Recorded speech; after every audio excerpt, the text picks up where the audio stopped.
প্রধান উপদেষ্টা ডক্টর মোহাম্মদ ইউনূসের বিদেশ সফরকে কেন্দ্র করে নানা ধরনের ষড়যন্ত্র গুজব চলছে বলে অভিযোগ করেছেন বিএনপির সিনিয়র যুগ্ম মহাসচিব রুহুল কবির রিজভী আহমেদ। কিছু পুলিশ সদস্যের গোপন বৈঠকের উদ্দেশ্য নিয়ে প্রশ্ন তোলেন রিজভী।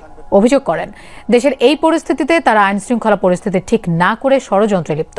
পুলিশ ক্লাবে আপনার অর্ধশত পুলিশ কর্মকর্তাদের একটি বৈঠক হয়েছে, গণমাধ্যমে এসছে। শত চেষ্টার পরও গোপন থাকছে না গণহত্যা ও মানবতা বিরোধী অপরাধের মামলায় গ্রেপ্তারি পরোয়ানার তথ্য। ট্রাইব্যুনাল থেকে পরোয়ানা জারির পরপরই জেনে যাচ্ছেন আসামি পুলিশ কর্মকর্তারা।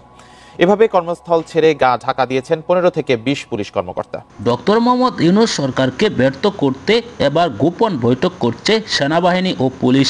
পুলিশের গোপন বৈঠকের খবর ফাঁস হয়েছে। আপনাদেরকে দেখাবো রুহুল কবির রিজভী যে গোপন তথ্যগুলো দিয়েছেন, আপনারা শুনলে অবাক হয়ে যাবেন। অন্যদিকে আওয়ামী লীগের দোসর পুলিশ সদস্যরা এখন পালাচ্ছে। তাদের গ্রেপ্তারি পরোয়ানা জারি হলেই কিভাবে পালিয়ে যাচ্ছে তা নিয়েও তথ্য ফাঁস হয়েছে। না টেনে পুরো ভিডিওটি দেখবেন, একটি লাইক করে আমার সাথেই থাকবেন। প্রধান উপদেষ্টা ডক্টর মোহাম্মদ ইউনূসের বিদেশ সফরকে কেন্দ্র করে নানা ধরনের ষড়যন্ত্র গুজব চলছে বলে অভিযোগ করেছেন বিএনপির সিনিয়র যুগ্ম মহাসচিব রুহুল কবির রিজভী আহমেদ। দুপুরে নয়াপল্টনে দলীয় কার্যালয়ের এক জরুরি সংবাদ সম্মেলনে তিনি বলেন, এই নিয়ে পরিকল্পিত গুজব ষড়যন্ত্র করা হচ্ছে। দেশের বিরুদ্ধে ষড়যন্ত্র করছে পলাতক ফ্যাসিবাদের দোসররা। কয়েকদিন আগে কিছু পুলিশ সদস্যের গোপন বৈঠকের উদ্দেশ্য নিয়ে প্রশ্ন তোলেন রিজভী। অভিযোগ করেন, দেশের এই পরিস্থিতিতে তারা আইন শৃঙ্খলা পরিস্থিতি ঠিক না করে ষড়যন্ত্রে লিপ্ত। এগুলো বর্তমান সরকার দেখছে না, এমন প্রশ্ন রাখেন তিনি। এদিকে 26 মার্চ স্বাধীনতা দিবস উপলক্ষে 2 দিনের দলীয় কর্মসূচি ঘোষণা করেছে বিএনপি। 25 মার্চ আলোচনা সভা, 26 মার্চ সকালে দলীয় কার্যালয়ে পতাকা উত্তোলন, পরে 8:30টার জাতীয় স্মৃতিসৌধে শ্রদ্ধা নিবেদন শেষে জিয়ার কবরে ফুল দিয়ে শ্রদ্ধা জানাবে দলটি।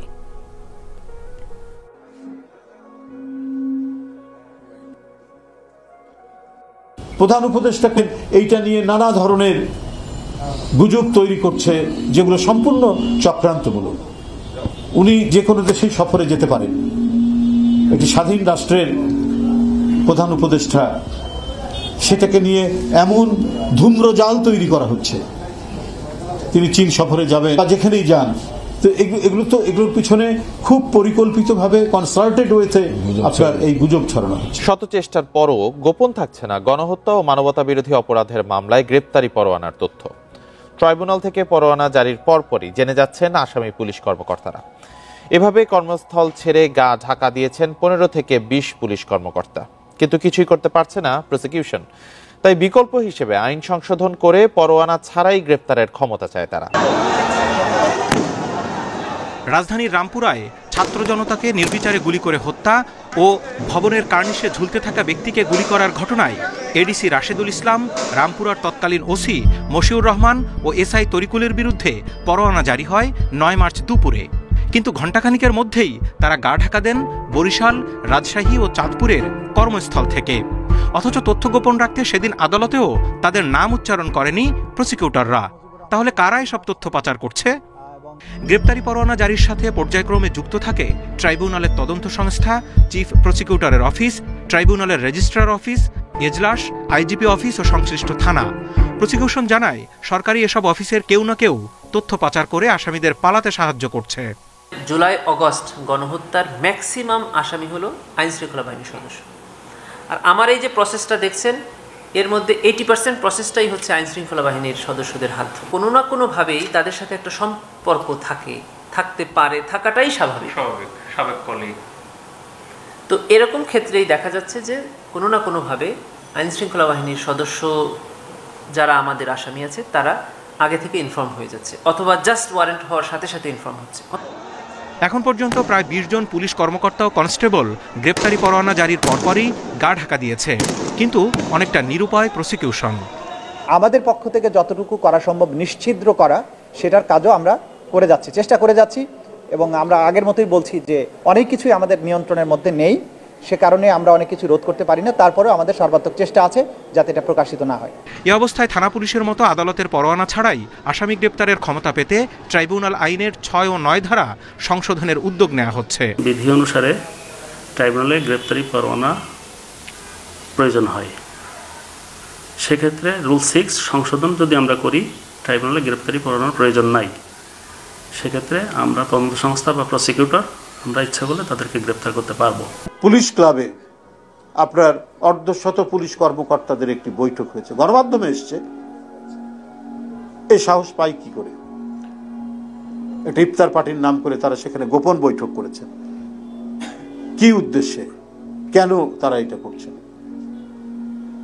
নিশ্চয়ই তাহলে যারা মানুষের নিরাপত্তা বিধান করবেন, কিন্তু তা না করে তাদের মনের মধ্যে যে আদর্শ বা যদি গত সরকারের প্রতি আনুগত্য থেকে থাকে, সেই আনুগত্যের বশবর্তী হয়ে তারা যদি কাজ করেন, তাহলেই তো আমরা যেটা বারবার বলে আসছি, দোসররা তারা কিন্তু বসে নেই। প্রধান উপদেষ্টা কোথায় যাবেন এইটা নিয়ে নানা ধরনের গুজব তৈরি করছে, যেগুলো সম্পূর্ণ চক্রান্তমূলক। উনি যে কোনো দেশেই সফরে যেতে পারেন। একটি স্বাধীন রাষ্ট্রের প্রধান উপদেষ্টা, সেটাকে নিয়ে এমন ধূম্রজাল তৈরি করা হচ্ছে। তিনি চীন সফরে যাবেন বা যেখানেই যান, তো এগুলোর পিছনে খুব পরিকল্পিতভাবে কনসার্টেড ওয়েতে আপনার এই গুজব ছড়ানো হচ্ছে। আমরা তো এই বিষয়গুলো এমনি এমনি আপনাদেরকে বলছি না, আমরা এই গুজবের যে পরিসর এবং এর যে ডাইমেনশন, এটা দেখেই আজকে আপনাদের সামনে বলছি, এটা নিশ্চয়ই পরাজিত ফ্যাসিবাদের দোসররা এই কর্মকাণ্ডটি করছেন। আপনার গত শুক্রবারে পুলিশ ক্লাবে আপনার অর্ধশত পুলিশ কর্মকর্তাদের একটি বৈঠক হয়েছে, গণমাধ্যমে এসছে। এই সাহস পায় কি করে? একটা ইফতার পার্টির নাম করে তারা সেখানে গোপন বৈঠক করেছেন।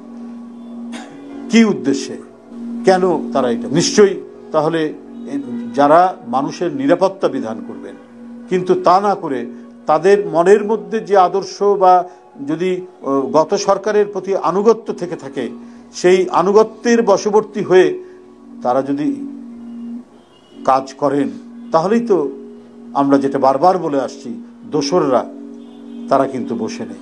প্রিয় দর্শক, পুরো ভিডিওটি দেখলেন। বর্তমান সময়ে পুলিশ সদস্যরা গোপনে বৈঠক করছে। কিছুদিন আগে আমরা দেখেছি যে সেনাবাহিনী গোপন বৈঠক করেছে, গতকালকেও গোপন বৈঠক করেছে সেনাবাহিনী। সেখান থেকে নাকি জরুরি অবস্থা জারি হতে পারে জোর দাবি তুলেছেন অনেক সেনা সদস্যরা। সে খবর পাশ করেছেন কনক সারোয়ার। সাংবাদিক কনক সারোয়ারের পর এবার রুহুল কবির রিজভী আরও গোপন তথ্য দিয়েছেন পুলিশ সদস্যরা কিভাবে গোপনে বৈঠক করছে এই সরকারকে ব্যর্থ করার জন্য, আরও কিভাবে তারা গ্রেপ্তারি পরোয়ানা জারি হলে তাদের বিরুদ্ধে তারা কিভাবে পালিয়ে যাচ্ছে তা নিয়েও খবর আপনারা দেখেছেন এই ভিডিওতে। তাহলে কি হতে যাচ্ছে বাংলাদেশের যে বর্তমান অবস্থা, ডক্টর ইউনূস যেভাবে সুন্দরভাবে দেশ চালাচ্ছেন, তাকে ব্যর্থ করার জন্য উঠে পড়ে লেগে গিয়েছে পুলিশ, সেনাবাহিনী ও আওয়ামী লীগ। দর্শক, এই ভিডিওতে আপনারা যে তথ্যগুলো পেয়েছেন, এসব বিষয় নিয়ে আপনার কি মতামত জানাবেন। পরবর্তী এরকম ভিডিওগুলো সবার আগে এই চ্যানেলে পেতে হলে এখনই এই চ্যানেলটিকে সাবস্ক্রাইব করে পাশে থাকা বেল বাটনটি অন করে দিবেন। ভিডিওতে একটি লাইক করে শেয়ার করে দিবেন। এই মুহূর্তে বিদায় নিচ্ছে। আসসালামু আলাইকুম।